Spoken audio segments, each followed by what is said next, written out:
Beshem Hashem, Naaseh Venatzliach, nous poursuivons aujourd'hui notre étude dans l'histoire des guerres menées par le roi David. Tous les peuples avaient peur de David et cherchaient toutes sortes de ruses pour échapper à son glaive. Le roi d'Aram espérait que David ne lui ferait pas la guerre à cause de l'alliance entre leur aïeul, Lavan, et Yaakov, l'ancêtre des Juifs. Ceux-ci avaient érigé un monceau de pierre entre leurs pays, à l'endroit où Lavan avait réussi à rattraper Yaakov et sa famille. Il s'était promis de ne jamais dépasser cette frontière. Comme Lavan voyait qu'Hachem protégeait Yaakov et lui donnait la réussite dans toutes ses entreprises, il lui avait dit « Je sais qu'Hachem te donnera tous ces pays, promets-moi donc que tes descendants ne prendront pas le pays d'Aram. » Ce monument, en souvenir de leur alliance, était conservé avec soin par les Araméens. Ils se sentaient en sécurité, pensant que David ne viendrait pas les attaquer à cause de ce monceau de pierre. Que fit David? Il le détruisit et annula ainsi le traité, la décision qu'il prit après avoir consulté le Sanhédrin. Il prouva aussi aux Araméens que ce monument ne signifiait plus rien depuis longtemps. Vous avez vous-même brisé le pacte il y a longtemps. Déjà à 2 reprises, vous avez essayé de nous anéantir, une fois du temps de Bilam, à la sortie d'Égypte, et une deuxième fois du temps de Kushan, Rishataim, à l'époque des juges, des Shoftim. Nous sommes donc libres de la promesse entre nos aïeux et nous pouvons conquérir votre pays.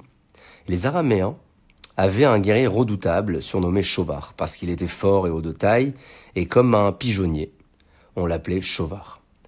On l'appelait aussi Shofar, car avec une simple action et un simple geste de la main, il abattait son adversaire et versait, Shofar, qui veut dire verser, son sang à terre. David tua ce terrible guerrier. Lorsque les Araméens virent leur héros mort, ils s'enfuirent aussitôt. Au sud d'Eretz Israël vivaient les Édomites. Eux aussi pensaient qu'ils n'avaient rien à craindre de David et de son armée. Ils se fiaient à ce qu'ils étaient écrits dans la Torah, contourner ce mont, le mont de Séhir. Ils étaient sûrs que les Juifs ne leur feraient pas la guerre, comme du temps de Moshe, et affirmèrent à Yoav, le général de David, « Votre Dieu vous a ordonné de passer à côté de notre pays sans nous attaquer. » Yoav, en effet, ne leur fit pas la guerre. Les Moabites l'apprirent et s'empressèrent d'envoyer aussi des messagers à Yoav. « Nous ne souhaitons pas que vous nous fassiez la guerre. Ne nous faites aucun mal non plus, car à notre propos aussi, votre Dieu a écrit dans sa Torah, n'attaquez pas Moab. » Mais cette fois, Yoav décida de ne plus renoncer à se battre contre les ennemis d'Israël. Il envoya demander à David comment répondre aux arguments des messagers d'Édom et de Moab. Le roi demanda l'avis des membres du Sanhédrin, et ceux-ci décidèrent que c'était même un devoir de faire la guerre à ces 2 peuples ennemis. Yoav répondit donc aux messagers au nom du roi. « Retournez dans votre pays et dites à votre roi, ainsi a dit le roi David, le roi d'Israël, vous avez brisé le pacte que nos ancêtres avaient conclu avec les vôtres.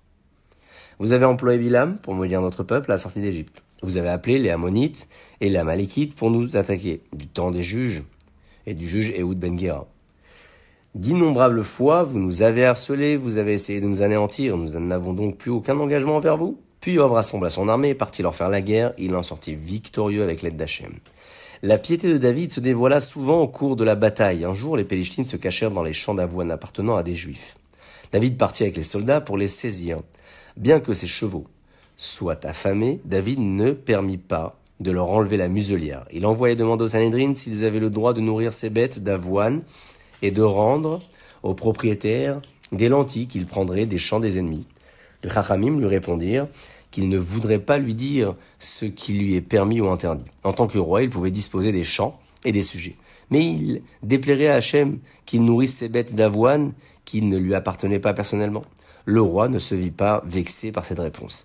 Il décida d'interdire à ses bêtes de paître dans le champ des autres en disant « Je sais que j'ai le droit de prendre ce que je désire de mes sujets, mais je ne voudrais jamais agir à l'encontre du Sanhédrin et désobéir à Hachem. » Lors d'une autre guerre, à l'époque de Sukkot, David voulut offrir un nesser, une libation, à Hachem, une sorte d'offrande. Mais il se trouvait alors loin de tout endroit habité, et il ne voyait pas comment se procurer d'eau. 3 soldats du roi, voyant son chagrin, se proposèrent d'en chercher. Ils prirent une cruche et partirent courageusement de direction du camp des Pélishtim. Les ennemis les virent s'approcher d'eux et s'apprêtèrent à les tuer dès qu'ils seraient à leur portée. 3 hommes contre des milliers des nôtres, dirent-ils, heureux de leur proie facile. Mais encore avant qu'ils n'aient pu réagir, un de ces vaillants soldats se précipita sur un groupe de Pélishtim et les tua tous. Le 2e déblia les morts pour libérer le passage et le 3e courut au puits remplir sa cruche. Ils revinrent sains et saufs au camp et offrirent l'eau au roi. Il faisait très chaud ce jour-là et le roi était desséché par la soif, mais il refusa de boire en disant « Je ne boirai pas d'eau qui avait été destiné au service divin. Il prit la cruche et en offrit le contenu à Hachem. Ainsi s'achève l'étape qui raconte les guerres menées par le roi David. Baruch Adonai Le'olam. Amen ve Amen.